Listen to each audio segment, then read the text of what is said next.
Assalamu alaikum everyone. How are you all? Hope all are you fit and fine. And also I am doing well today. Alhamdulillah.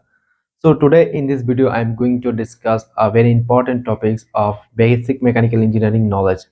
The topic's name is the vapor compression refrigeration systems. So after watching this video we will know how does work the vapor compression refrigeration systems and also why it is very important in our daily life. Well, so let's get started. So first of all, we have to know the basic definition of refrigeration. So what is refrigeration? Well, refrigeration means that removing heat from a place and make it cooled. Refrigeration used widely in our daily life, for example, in refrigerator, in air conditioner, and also the cold storage like that.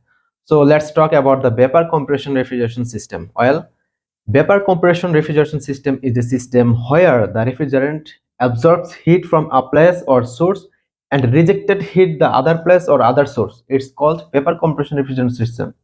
So it happens to by changing its temperature and physical state with the help of compression and expansion. So there are four main components needs to complete this cycle: the compressor, the condenser, expansion valve, and evaporator. So now I am going to describe all of components, how does work there, and also how the cycle will complete. So let's get started. So here I have drawn the block diagram of vapor compression refrigeration systems. So let me introduce you with the diagram. So look at the diagram. This is a compressor, condenser, expansion valve, and evaporator. And also there are some shorts from of this diagram is LT, LT, LP, HT, HP, and look here, LT for low temperature, ST for high temperature, LP for low pressure, HP for high pressure.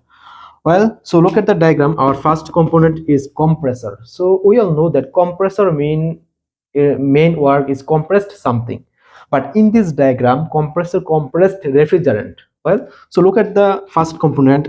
We can define as point number 1 because the cycle starts its work from this point. So look here, low temperature and low pressure refrigerant enters into the condenser. Condenser compressed the refrigerant as following the adiabatic compression process. We all know that the compression work as following the adiabatic compression process. So in this process, the refrigerant inside the compressor, the refrigerant compressed. After compression, it becomes high temperature and high pressure vapor refrigerant. So this is the main function of the compressor, to compress the refrigerant low temperature, low pressure to high temperature, high pressure vapor refrigerant. Well, so after compressed, the high temperature and high pressure vapor refrigerant travels to the condenser. So look at the diagram. Our second component is condenser. We can define as point number 2. So in condenser, the high temperature, high pressure vapor refrigerant enters into the condenser. During this process, the pressure remain constant, but heat will reject it.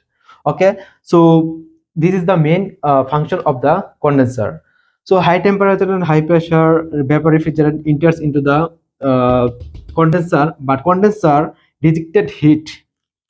Condenser rejected heat to the substance as following the constant pressure process. So there is a chance, if you look the diagram, the refrigerant the high temperature and high pressure vapor refrigerant change into low temperature, low pressure, low temperature, high pressure liquid refrigerant. So when the refrigerant passed through the condenser, the refrigerant changed or lost or rejected its heat. As a result, the refrigerant will becomes low temperature and high pressure liquid refrigerant. So this is the main function of the condenser. Well, after that the low temperature and high pressure liquid refrigerant travels to the expansion valve.